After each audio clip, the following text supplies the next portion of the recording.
జగన్మోహన్ రెడ్డి గారు. నా మీద కూడా దాడి చేస్తారా? ఇది మీ అమ్మ రాసిన మాట, నేను కాదు. ఎవరి తల్లో కాదు రాసింది, మీ తల్లి విజయమ్మ గారు ఓపెన్ లెటర్లో రాస్తారు, నాన్న నీ తర్వాత ఈ లోకంలో పాప మేలు కోరేది నేనే. మరి అంత ధైర్యంగా చెప్పిన వాళ్ళు తర్వాత ఇంకొక ఇంపార్టెంట్ మాట ఉన్నాను. 2009 నుంచి 2019 వరకు 10 ఏళ్లకు కలిపి డివిడెండ్ రూపంలో జగన్ వాటా ఆయన ఉంచుకొని పాప భాగానికి, పాప అంటే షర్మిల గారండి ఇక్కడ, పాప భాగానికి 200 కోట్ల రూపాయలు ఇచ్చాడు. మీరందరూ కాగితంతో రాసుకోవాలి, ఇది రేపొద్దున ప్రజెంట్ చేయాలి కదా. 10 ఏళ్లకి డివిడెండ్, కూతురికి చెల్లికి ఇచ్చిన వాటా జగన్మోహన్ రెడ్డి ఆయన వాటా, అక్కడ తల్లికి ఒక వాటా ఉంటుంది. ఆ అన్ని 2 వాటాలు ఆయన ఉంచుకొని చెల్లికి 200 కోట్లు పాప భాగానికి ఇచ్చారు. అంటే పాప భాగం 40% అయితే 60% అయిందన్న. ఈరోజు నేను ప్రెస్కి వస్తూ ఒక ఆడిటర్తో మాట్లాడా.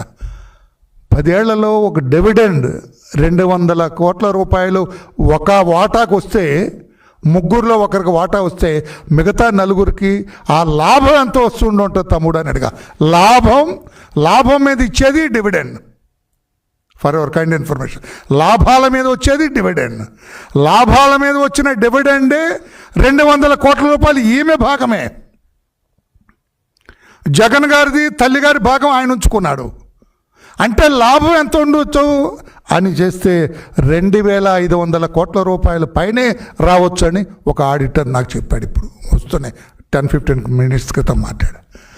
2500 కోట్ల రూపాయలు ప్రాఫిట్ సంపాదించారంటే మీరు పెట్టుబడి ఎంత పెట్టి ఉండాలి అంటే దాదాపు 25,000 కోట్ల రూపాయల పెట్టుబడి దానికి ఉండాలి.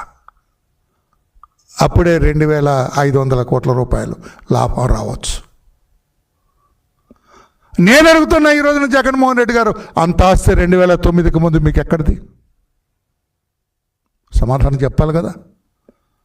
పాత్రికేయ సోదరుల తరఫున నేను అడుగుతున్నా, రాష్ట్ర ప్రజల తరఫున నేను అడుగుతున్నా, మీ తల్లి చెల్లి తరఫున కూడా నేను అడుగుతున్నా. ఇప్పుడు ఈ రోజున మీరు సమాధానం చెప్పండి. దాడులు చేయించొద్దు, సమాధానం చెప్పండి. ఎక్కడిది మీకు ఇంత ఆస్తులు? 2004లో ఎక్కడో రాశారు 1,74,000 కోట్ల రూపాయలని. 2004లో తన ఆస్తి 1,74,00,000